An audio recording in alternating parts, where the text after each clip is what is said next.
I would like to express my sincere gratitude to you all for your prayerful support for the friars and refugees in Harmesh, Poland.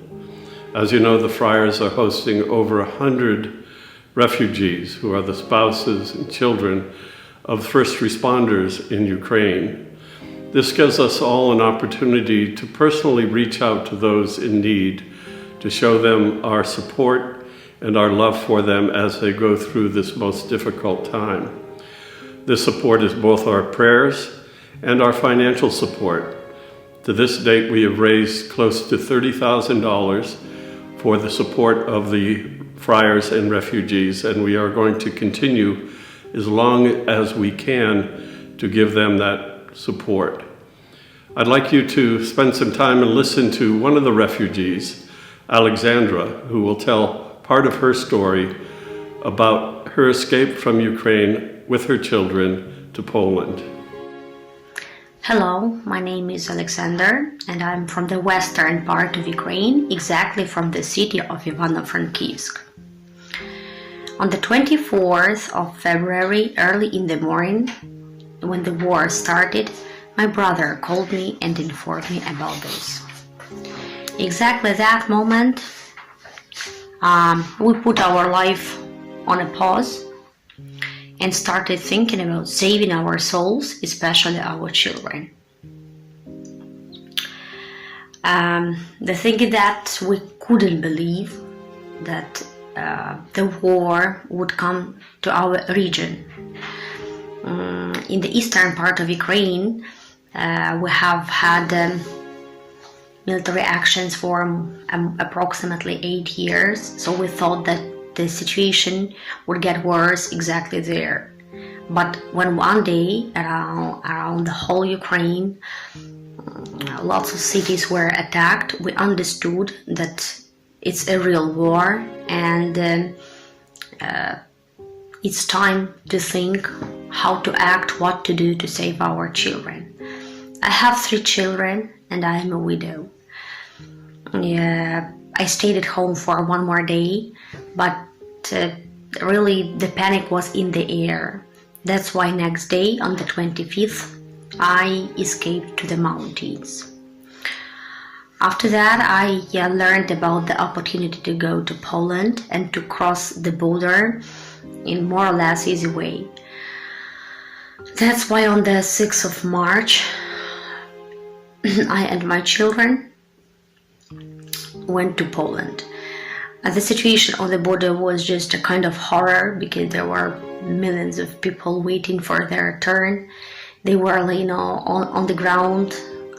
There was 20 kilometers of line of cars waiting for their turn as well. And thanks God we had a green corridor, so we managed to cross the border for 6 hours.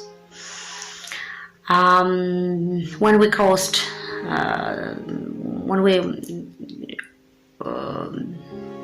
arrived in Poland, we were met in a very warm day and were delivered here in Harmesh to the Franciscan's house.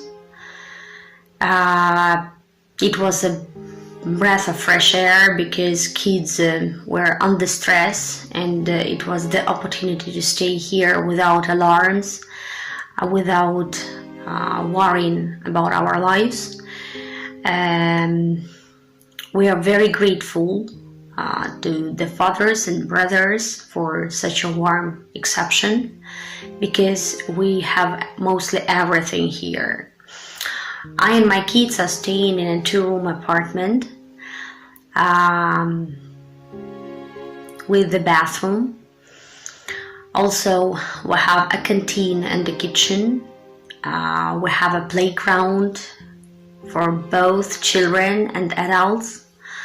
Also, we have the opportunity to wash our clothes, so there is a laundry in the basement. I mean that all the conditions are absolutely good for life, for staying here. There are a lot of ladies here with children from different regions of Ukraine, both from the western and eastern part. But anyway, we managed to make our living here. We are really grateful for this opportunity. Here are my kids. This is my elder son. Say hello. Hello. So I want to admit that the conditions are absolutely okay. So like this. Thank you for listening.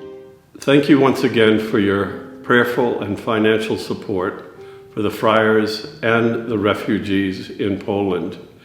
I'd encourage you to continue to pray for them every day, for their safety and for the well-being of their husbands in Ukraine.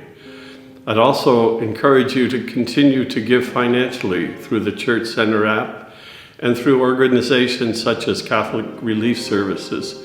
This is a time that we can really show our love and support for those in need. Thank you, and may God bless you all.